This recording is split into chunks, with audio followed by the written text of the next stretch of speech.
Development Board Continuous Improvement Committee meeting to order. Todd, do you want to go ahead and go through the WTDB agreements? Yeah, sure. I'll do that. Let me just share my screen real quick. I don't want to spend a ton of time on this, but Ann and Sherry, and oh, by the way, maybe I'll just make, I'll say this because it dawned on me that some of you may not be aware of some recent developments, and that is that where those developments are, one, that Ann Mercereau has retired from Portland General Electric as of the 11th of this month. That said, she is no longer chair, but wants to stay on as the immediate past chair, and that was approved by the governor. Sherry Dunn, who was our vice chair, has been moved to the chair role, and that has also been approved by the governor. So, FYI, in case you didn't know, but so we're sad to see Ann step out of the chair robe, but glad that she's going to stick around in her retirement days to help us out and continue with the good work that we're doing. So, member agreements we developed back in the beginning of 2004 to put some sort of protocols around our meetings. We landed on sort of a interesting organizational way to do it, where we tied it back to the acronym of the WTDB. And these are sort of values and ways that we conduct business. And Ann and Sherry have requested that we do this at the beginning of every meeting, if possible, to make sure that this sort of culture gets embedded into the way we work together. So speaking of working together, the W stands for working collaboratively, with sharing and engagement and participation. The T standing for transparency and trust in the actions and decisions we make, to build trust and do that through committing and following through on action, what we say we're going to do, valuing respect and civility. The D is around data-driven decision-making, which sort of, that one made its way into, as you'll recall, the recommendations of the KIC assessment broadly. And then last, the B, being bold and innovative, and thinking about how we can do things better. The betterment one there is sort of continuous improvement, but of course, continuous improvement starts with a C and not a B. So I think we went with betterment. And then pursue innovations that have benefits for, Oregonians, our workforce, and our economy. So those are the agreements. I just want to, as I said, refresh your memory around those as we start off this new year. Should we do a cheer or something that unifies us as a team and a cohort? Like raising a thumb or like high-fiving? I mean, are we all still in alignment on those goals and objectives? I know it sure sounds good to me, but yeah. All right, cool. Yeah. Great. Well, and I'm excited to be here in service with all of you. And I say we make the most of this year. So thanks so much, Todd. Is there anyone in the group today wishing to present public comment?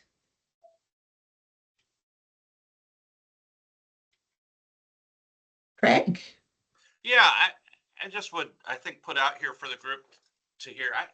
I work, as I've told all of you, a lot in workforce development, represent 4 counties for workforce board from the governance level. And today I sat in an ambulance service area committee meeting for my county and listened to chiefs, fire chiefs, EMS chiefs from all around my area talk about the distress that they're in right now with workforce. I've heard this a lot, by the way. I'm sure you've all heard some too, in healthcare on an ongoing basis. And I had to tell this group of people today that, though I sit at workforce board level and WTDB, we're not having real conversations about how to help these critical infrastructures in our society, like EMS, emergency medical systems, and fire and police for that matter. And I worry that maybe we've all kind of gone to this place where we assume that institutions are meeting the goals. And what I heard from these chiefs today is like the institutions have strangled us with their policies and their needs for money, and they have essentially kept us from being able to actually recruit and promote on our own and educate. A lot of us have other opportunities to educate our workforce and train them up, and we're not being allowed to do that. There's some serious problems going on out here across the country, but in our state specifically with critical workforce. And again, I brought this up with this group before, on healthcare alone. What are we doing? What's our conversation like? When are we going to have real conversations about what this problem looks like and what we can do to help be better partners or find better partners for our leadership across our state to solve some of this trouble? I'm not sure what the answer is, but I hear it quite a lot. Of course, all of us in business and in government are all struggling with similar issues.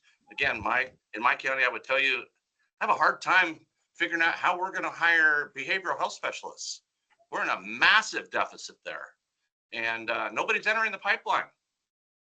And so it's one of the reasons I joined this board, because I thought that would be a place where I could be more useful in helping develop a pathway for plugging folks into the pipelines and helping identify where pipelines aren't being filled, and how are we going to solve that.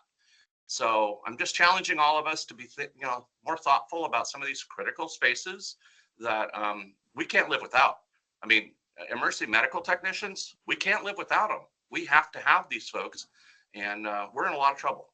So that's my speech. Thank you, Fed. Great comment.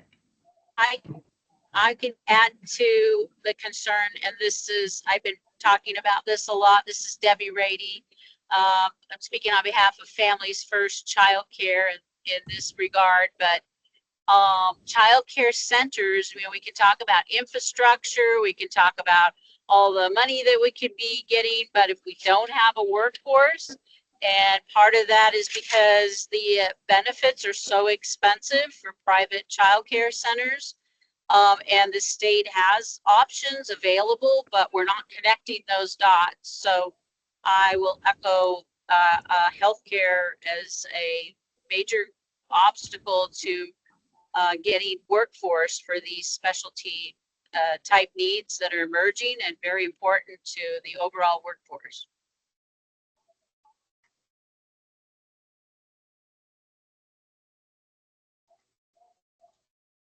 Thank Caitlin, you. if I jump in real quick. Go ahead, Todd. In response to your good comments, I wonder a couple of things. Well, first, share, and Craig, you may already know this, but just in case you don't, there's a couple of things that are happening that might be good to share around behavioral health. There is a assessment and report that is in the works at the HEC. So we can make sure that we distribute that once that's completed. I'm not sure what the time frame is, but I think it's, can you guys hear me? Yes. Oh, I just realized my entire screen is frozen. But it sounds like you can hear me. So there's the behavioral health report. There is also some legislation, a bill that dropped, at least one, around behavioral health. And then I guess the third thing is, I wonder, to your comments about the healthcare sector, it might make sense to bring in Future Ready's healthcare consortium folks to share a little bit about what they're working on, what they have done, what's currently working on, and what's coming down the pike, and have a conversation with them. Just some information and suggestions.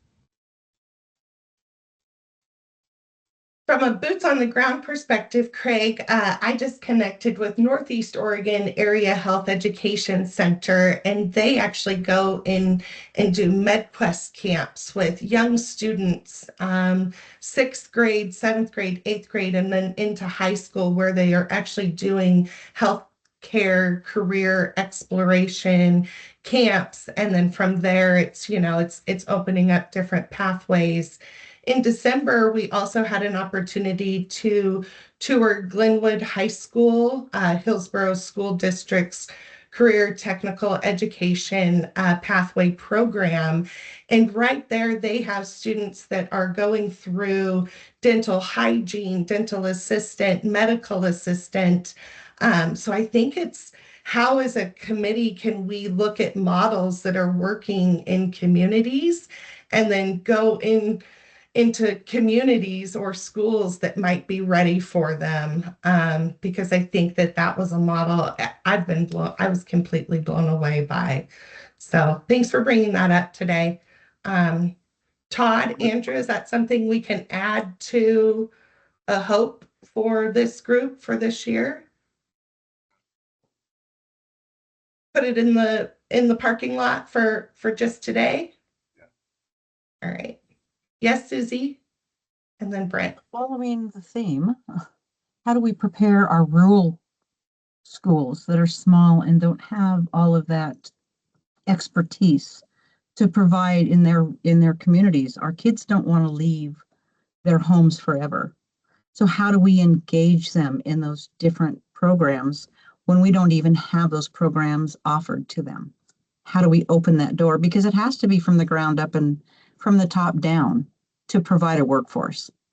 I love the fact that in Hillsborough, they're doing this in their school, but take Pilot Rock High School, take Joseph High School. How do they provide that to those kids? You know, those opportunities have to come equally across the state. A third of the state does not have that. Eastern Oregon University offers a fire management course, and we've had a lot of people graduate and been able to promote the workforce with the fire management group. But how does that trickle down into getting even more people in there? And we have a part in this. If we're going to move things forward, it's us getting out and making sure those opportunities are for all and across the whole state. So when you're thinking about your parking lot, please park that as well. Thanks, Susie. Brent, go ahead, and then let's jump into the consent agenda. Sounds good. Yeah, I was just going to say that the high school engagement, the K through 12 engagement has worked for us for a long time. We have career highlights events. We bring kids in. They get to try taking x-rays of smartphones and oranges and try suturing and try splinting. And when I brief the kids, ask them, are you interested in healthcare? It's like, yeah, but I thinking at the end of that session, how many people are interested in healthcare? Arms go up. So it's definitely important. We're just also embedding a CTE program for our Southern Oregon Educational School District in one of our clinics as well. So instead of building separate CTE hubs, all the different high schools, we're going to have one hub, which at least initially is going to be within one of our buildings, and kids are going to be bussed out and go through the program, and they can actually not only learn didactic education, but actually do some hands-on patient stuff. So I think if we could build these models and then get out to employers and show, hey, this is what you don't have to figure it out. We figured it out. You just have to, here's the playbook. And I think you would need to go out in the rural communities and meet with healthcare organizations in those communities and convince them it's in their best interest to grow their own. So true. Great discussion. Leah, do we have quorum? We do have quorum. Excellent. Let's see here. I would entertain a motion to approve the minutes from the October and November meetings. I'll make that motion. Thank you so much, Brent. Is there a second? Susie with the second. Excellent. If everyone can come off of mute. All those in favor, please say aye. Aye. Aye. I, Any opposed? Anyone wishing to abstain? Excellent. Meeting minutes pass. And jumping onto the agenda is the Work Source Oregon assessment. Todd, Andrew, and Clay, take it away.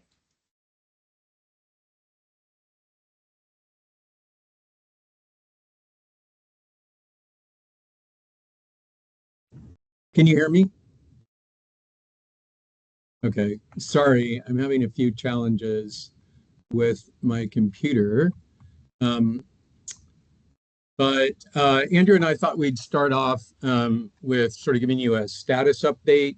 If you remember in the KIC assessment that was sent to the governor's office and the legislature and executive branch and other partners back in December on the 13th when it was due, in the appendix was that timeline with deliverables that we all put together with the help of Coraggio. And I'm going to share that if I can make it work. Can you see that? So what we've done is added a status column under row G right there. The status is in red. And it really goes through, I know we're behind already, so I'm not going to spend a bunch of time going through all the details. We just wanted to share with you some of the things that we've been working on since the report was published. So I'll just hit a few of these and then scroll down a bit. It is in your packet. You know, apologies, the packet was a little bit late. There was a lot of information and conversations flying around as of late that related to the KIC. And so the packet was a little bit late getting out. That said, this is in the packet. So if you'd like to take a look at it further after the meeting, please, feel free to do so. But in terms of some of the top activities that were called out under our first recommendation of creating greater alignment between the state board, local boards, and state agency workforce programs, and defining related authority roles and responsibilities. Clay tackled a revision of the roles and responsibilities document that the WTDB has had in place for several years. He's going to talk to that here in a few minutes. But we've got our next iteration of that document in draft form for a review. I think Andrew's going to speak a little bit to local boards and how they are thinking about the map that's called out here, particularly as it relates to Executive Order 1308 historically. So that work is from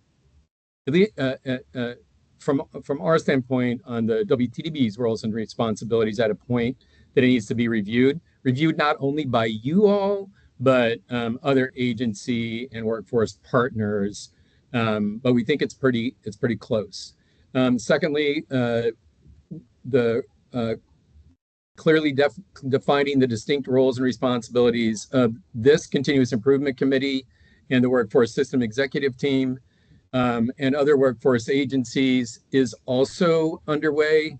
We've gathered up the most recent, this isn't a heavy lift, recent version of the KIC charter and are converting that to a similar spreadsheet that you'll see under the roles and responsibilities of the WTDB. We're also doing the same for the workforce system executive team. So we should have those in pretty short order. So those two things are moving along nicely. If you continue down, you can see kind of where we're at as we move into some of the things that touch on the strategic plan. You notice I've made a note that the WTDB will be working with Lindsay Woolsey on this. She's our lead contractor. She and I are going back and forth. We've had one kickoff meeting of the strat plan, and we look to continue to move that forward.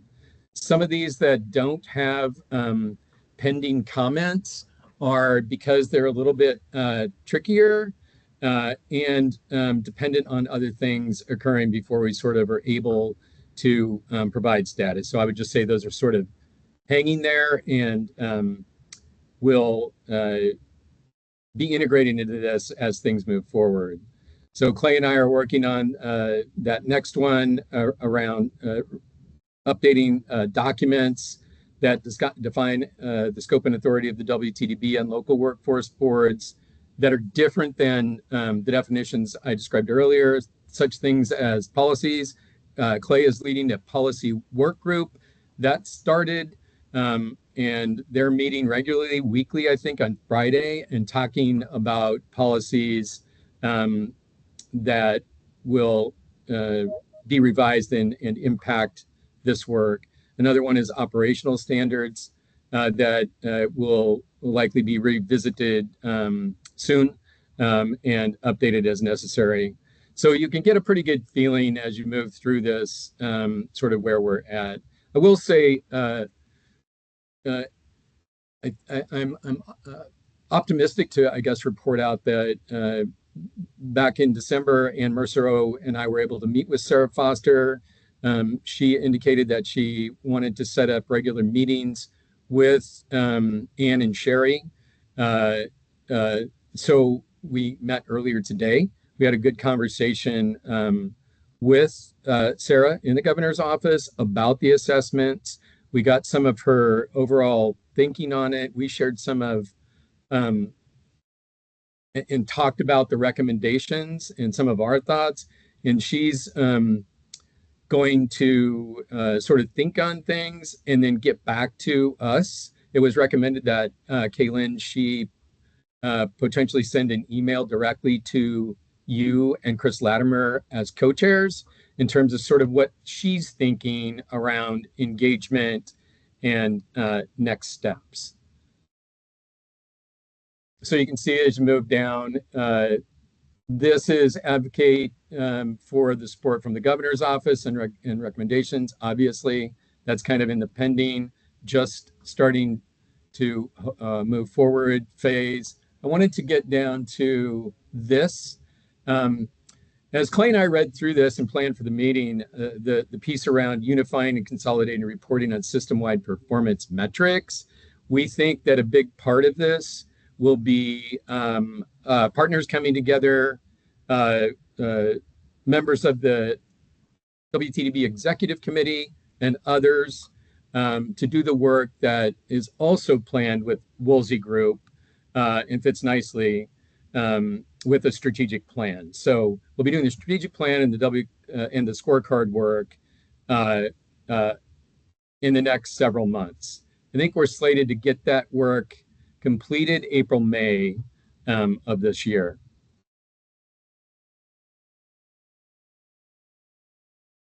And then the last part is around reorganizing state level WEO program and funding structures. We talked just barely about that with Sarah today, but as I said, she's going to get back to us and let us know what sort of she's thinking and some areas of focus. I asked her it would be good to get a sense of her thoughts around the timeline as well. I don't know, Andrew, anything else you want to add on this?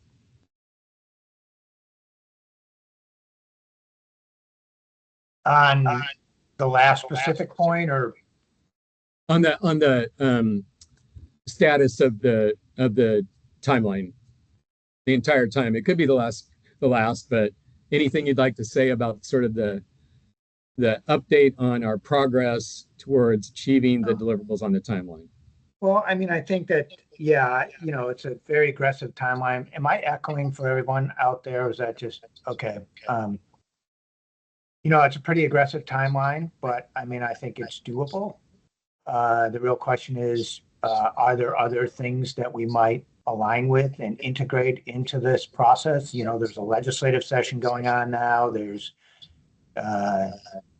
potential opportunities to consolidate some workforce bills that are out there. I mean, Commissioner Pope, I 100% agree with your desire to get to action.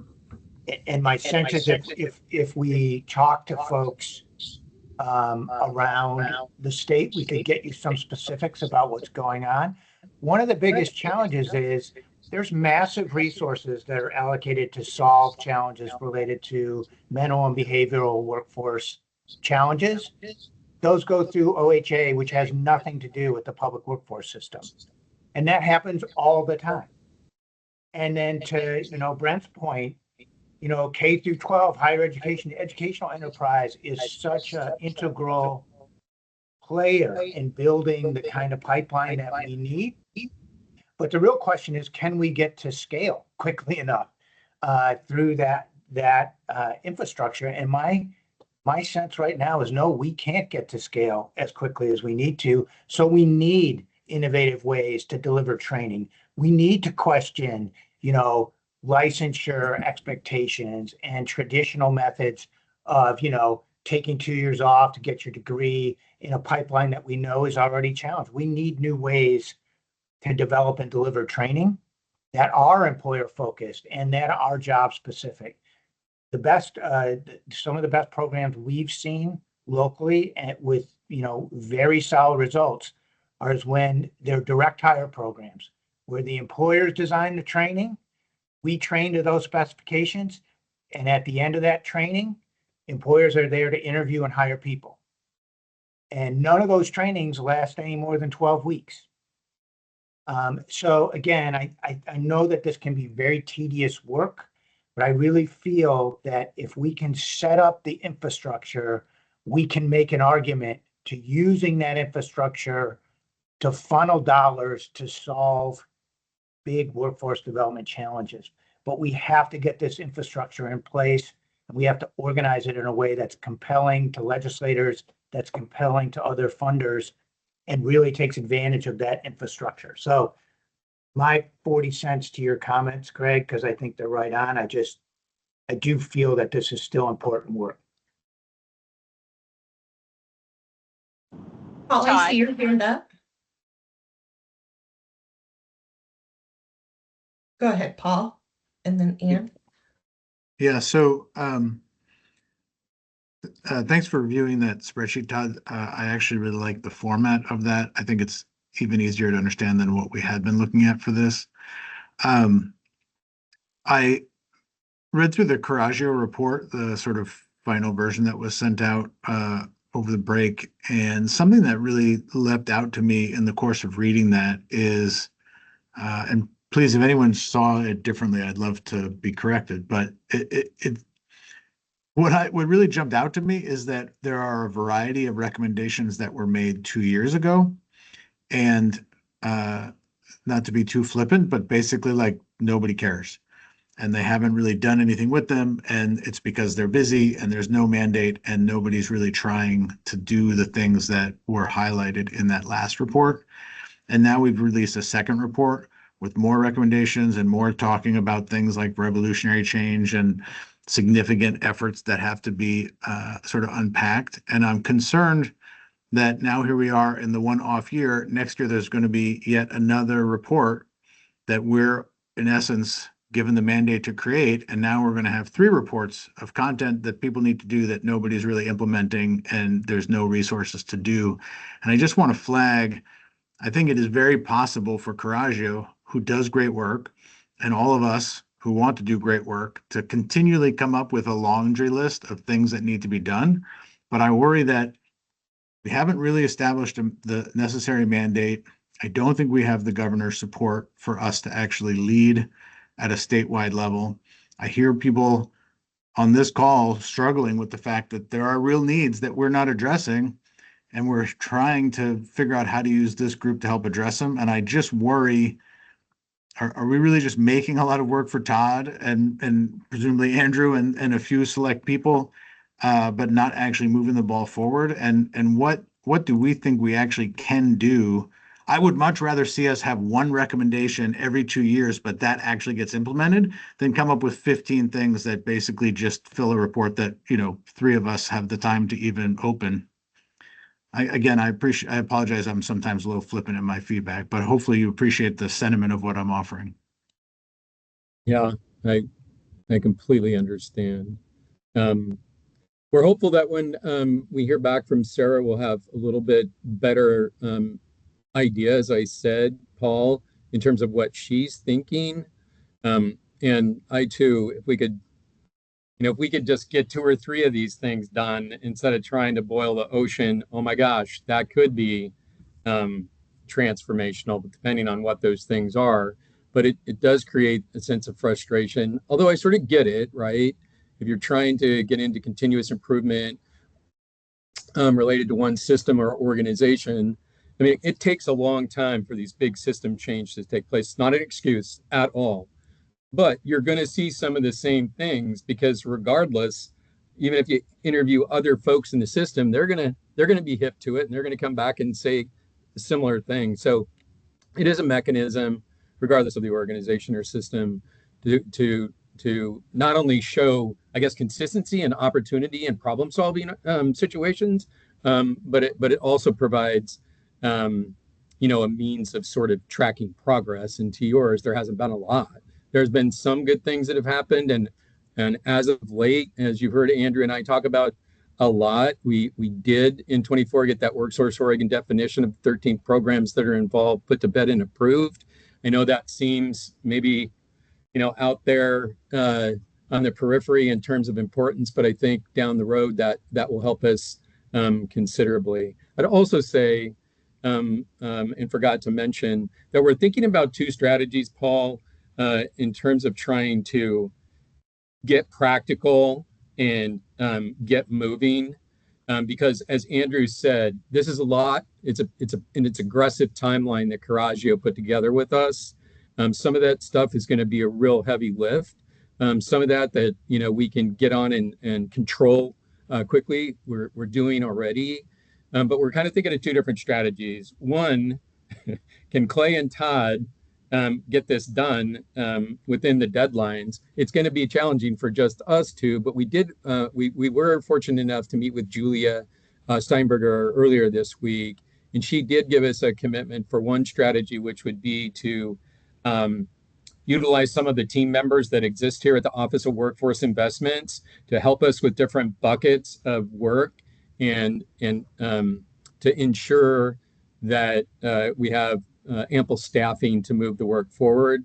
The second strategy that we're thinking about, which you may have heard us talk about previously, but as a reminder, if you have, if not, it's new, obviously, and that is to consider hiring a contractor to help lead the efforts that have, more staff and availability, and bring that third party, more objective sort of lens and piece to the project.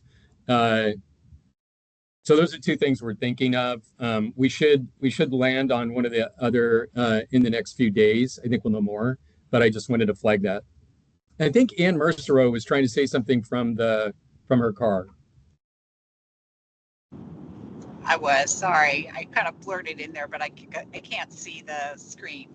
I was just going to say, and at the risk of sort of over interpreting Sarah's comments to us, I feel like I heard her voice her support pretty strongly and also encouraging us to come to her with specific ways in which she can help us. So I felt really encouraged that if we have certain things like, let's say we have this action we really want to get after and we know that we need a little more support outside of our group, I think we can tap her. She might say no, but she also might say yes. So I felt encouragement from her to specifically bring things to her that we want her to charge forward to see if there's something a way in which she can leverage her relationship. So I just wanted to share that with the group. The other thing that she said that I took as encouraging us in this work was she said, expect tension.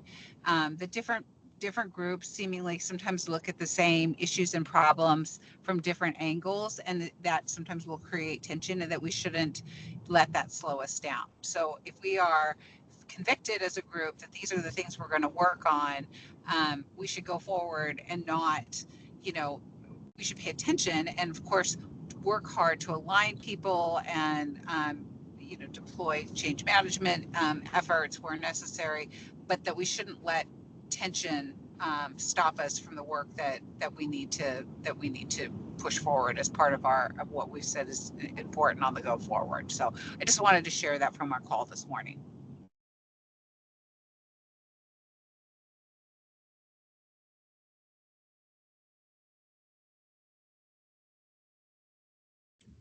Thanks, Ann. Appreciate it. Debbie, you have your hand up? It's just a question on support and help for Todd and the team or whoever it is that's actually trying to accomplish the objectives and timeline and all of that. How does the workforce boards and their teams interact with this schedule and amount of work to be done, and what part do they play in that?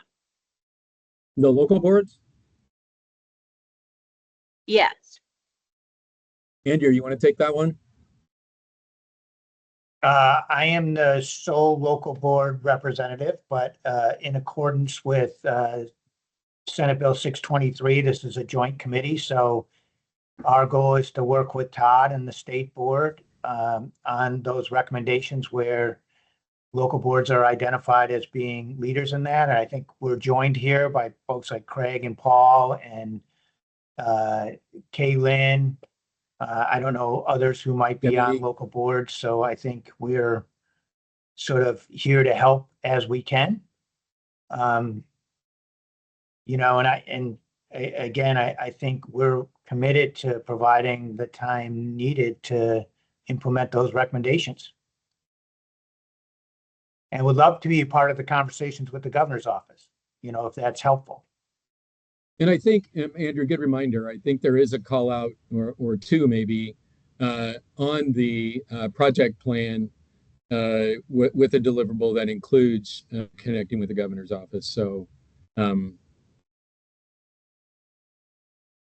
know, I And think there's some of these topics that we have brought up are kind of part of the regional solutions have been talking about these, and I'm on one of those teams.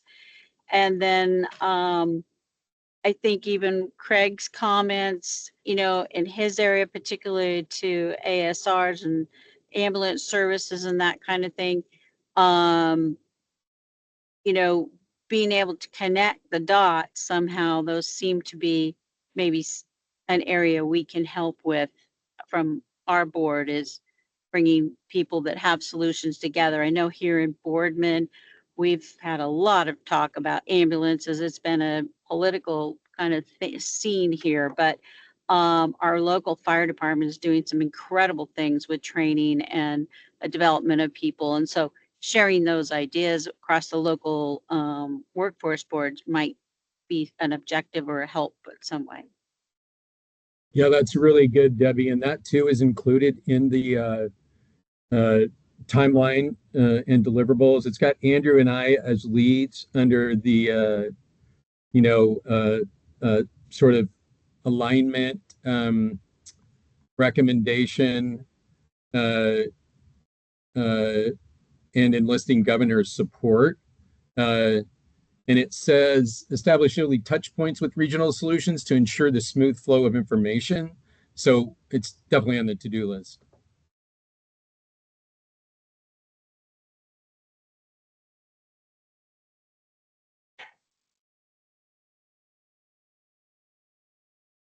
I think we lost Kaylin. She had a prior commitment where she had to jump off. So she had asked Andrew and I in our planning meeting to sort of take it when she jumped.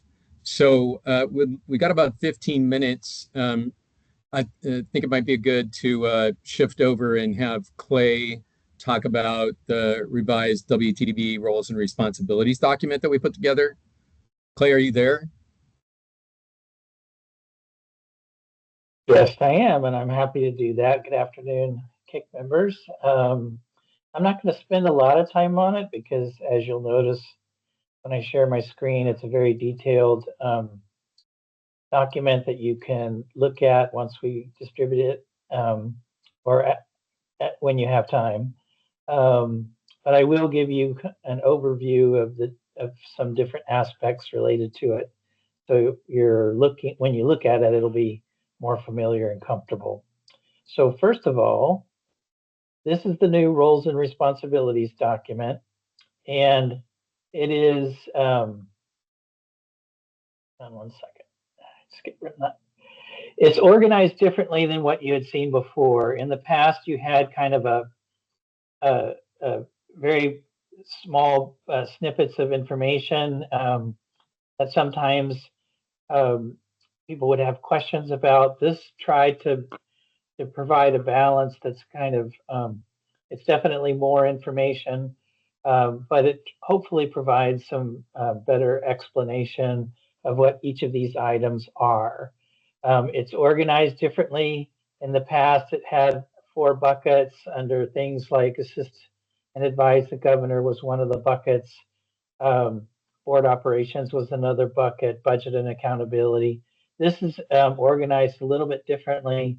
Planning and priorities, policy and guidance, program and service strategies, research and data, accountability, and then continuous improvement and board operations. So as you can see, sorry for my scrolling, there's a lot more here than what we had before, but hopefully it's a lot of good information that you can dig into and help you understand the board a bit better.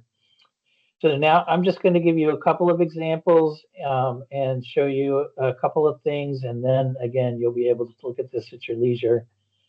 First of all, over here under sort of the source of these roles and responsibilities, in this case where it's blank, that means that it is something that the board has sort of taken upon itself. And there is no specific law that backs it, but it's something that we've done and that we continue to do, and something that's accepted as a role and responsibility for the board. If it's in this blue, light blue or gray color, that means it's a federal law and it comes directly from WIOA, the Workforce Innovation and Opportunity Act. And this is the reference from the Code of Federal Regulations. And so if you were inclined to go and look it up, at some point there will be links to all of this in a final iteration of this document, and you'll be able to click a link. You probably won't be able to click into 130A, but you'll be able to click into 679, and then you can find 130A and be able to go from there. If it's in this sort of tan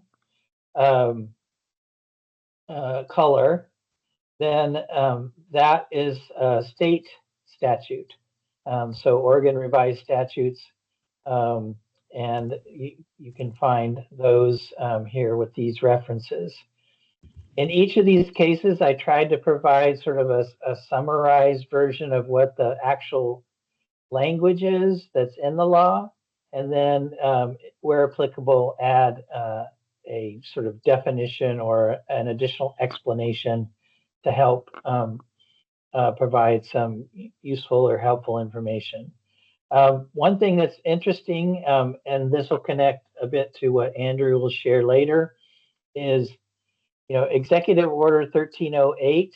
It doesn't really appear here directly because it's not law. It's sort of separate from law, and so that's not really reflected here directly.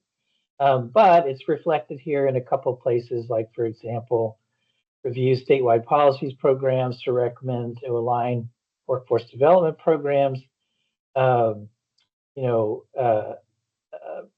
establish or develop and review statewide policies. So these are all things that would relate to Executive Order 1308. And one of the things that would be really beneficial, I think, is to incorporate that into this where it's applicable.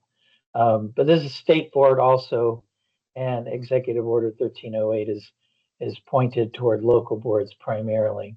So that's kind of an overview.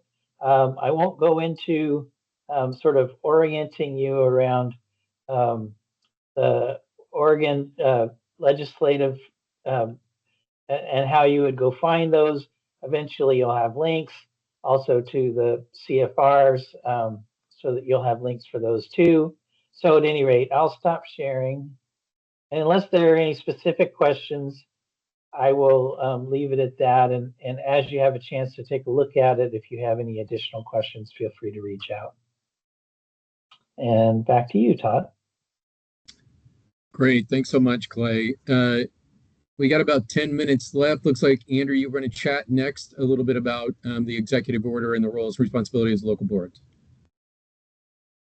Okay, yeah, so I think this, Aaliyah, did you send this out to folks today? Executive Order 13, thank you. So again, I'm not gonna belabor it. I think it's worth a read, to be honest with you, because I think it really is a bit more visionary than some of the other documents. We have, you know, Oregon revised statutes and other things as well, and I'm more than happy to put those together. But what I really strikes me about this executive order, besides the fact that we don't know whether it's still relevant or not, this was developed under the Kitzhaber administration. So back in 2013, it took effect in 2014. But I think when you read it, it's like we're in the same place, Paul. It's not 2 years; it's 10 years. That's sort of the scary thing when you sort of scroll through this document. Because the point here was to really sort of rethink our approach to workforce development based on, you know, the impacts of the Great Recession and the lingering sort of concerns that people had around difficulty finding qualified employees, challenges around, you know, diminishing resources, all that kind of stuff. And when you read through this, it's still relevant today. We're facing the same kinds of stuff. The economy may be changing in a different way, but we have AI. We have significant labor shortages. We have skill shortages that are pervasive and unlikely to go away anytime soon. So we're at another sort of critical moment. And if you scroll down to the third paragraph, there's one that the urgent need for Oregon to better align its workforce system with changing priorities, integrate more workforce programs, clarify roles and responsibilities, and redesign systems. You would have thought that we wrote that, you know, a month ago. This was written 10 years ago. But the beauty of this document, in my opinion, is it did some really, really visionary thinking around what is the role of the state board. So on the second page, you'll see that there's an identified shared mission that's shared by that just on it Oregon, that is intended to sort of bind the state board and local boards around a common mission. And again, I don't know if these are the exact words today, but in my opinion, for us as a committee to sort of revisit this and affirm, do these things still resonate with us? Do they still ring true? How should we change those to update this? Because I think, again, we're facing many of the same challenges. You'll see down on the next paragraph that talks about rechartering Oregon state and local workforce investment boards to lead efforts to reduce fragmentation and align federal and state programs to better serve Oregon's job seekers and businesses in this new economy. This is language I know resonates with all of us, or at least I assume it does. And I think it's what we've been trying to accomplish. So my question is, can we build upon this? Is this a place that we can work on? Because my colleagues in the local boards, to be honest, really feel strongly that this is good language, that this is stuff that we should codify. We should figure out, is this still valid? Is this what the governor still wants and envisions for our system? If so, then where do we stick it? In a new piece of legislation or in existing legislation? Where do we make sure that these roles, responsibilities, and this vision is articulated in a way that allows us to move forward to get the work done, as Commissioner Pope talked about earlier in this conversation, and as Paul, you talked about. But we have to have that foundation that we can build on that says, yes, it's okay for us to ask these questions. It's okay for us to push to, understand how this stuff is working, and then to work together to make change where we see change is necessary. So I would just encourage us to look at this. On the third page, there's articulation of local workforce development, board roles and responsibilities. It's that first thing, there's local workforce investment boards. On the next page, it talks about roles and responsibilities of the state board. Do these still ring true? Do these provide us with enough guidance? And then below that, which I think is really important, is it talks about the roles of state agencies and how do state agencies, as the primary delivery mechanism of the vast majority of these workforce services, how do they work together to support the roles and responsibilities of the state and local boards? So to me, this is a document that we can build on, that we can ask directly the new administration, the governor, the governor's, policy advisor, whomever. But I would really like to see some of this language modernized, confirmed, and then figure out, is there a place that we can codify it in legislation or in regulation or wherever we might do that, so that we have a single place to go to know who's supposed to do what. So that's what I've been thinking about this. I would encourage y'all to have a look and let me know what you think.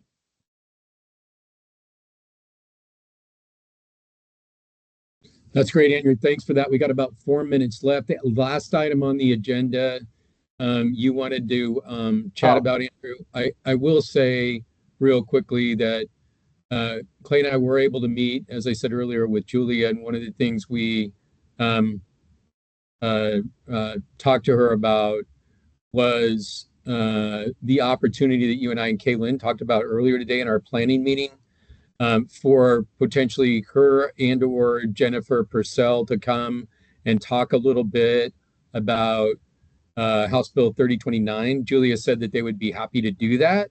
So if we wanted to target the February kick meeting for them to come and share on that piece of legislation, they're very amenable to doing that, as they continue to work with the local boards, in part to shepherd that bill into the legislative session.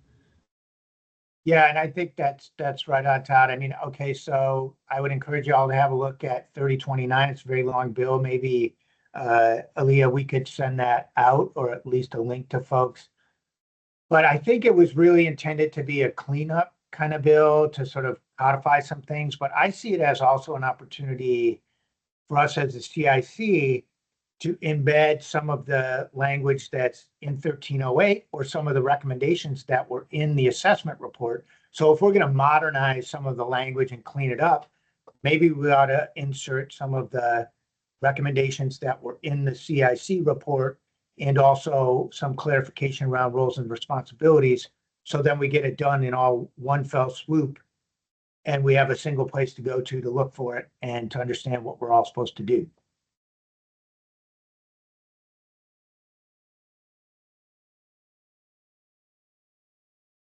Right, and that's correct. The new language is in bold. Any deletions is in italics. Italics, yeah. So the vast majority of the pages are just copying the existing statute and are not changed. It's just there to provide context. So, and just there are a few changes though that I think local areas would like to discuss, and I think having the HEC come in to talk to folks would be really helpful. We'll make sure we set that up for the February meeting. I've got some follow-up to do, Craig, to your public comment right off the bat. I will follow up with the folks over at Future Ready, particularly in the healthcare consortium work, to see if they can come to the next meeting and share out what's happening there. I don't know, Andrew, if you want to do the same thing with the local boards. I know there's a lot of local boards, including Willamette Workforce Partnership in the behavioral health space, that are doing work in healthcare and building the talent pool to meet needs. That could be something we also integrate in that to bring the conversation to this group, Craig. And then Debbie, I'll reach out and see if I can find any sort of latest and greatest on childcare work, and see if we can maybe get somebody to come in and speak about that. And then, as I mentioned, I'll take up Julia's and Jennifer's offer to come and chat about the House Bill 3029. That'll probably be along with the status report and a few updates to what we talked about today as it pertains to the project plan. That'll pretty much be the meeting for February, I think. So thank you all very much for coming today. We really appreciate all the input. It was great discussion. We appreciate your support, and we're looking forward to 2025 and getting some things done. Have a good rest of the day. Yeah. Thank you. Thank you.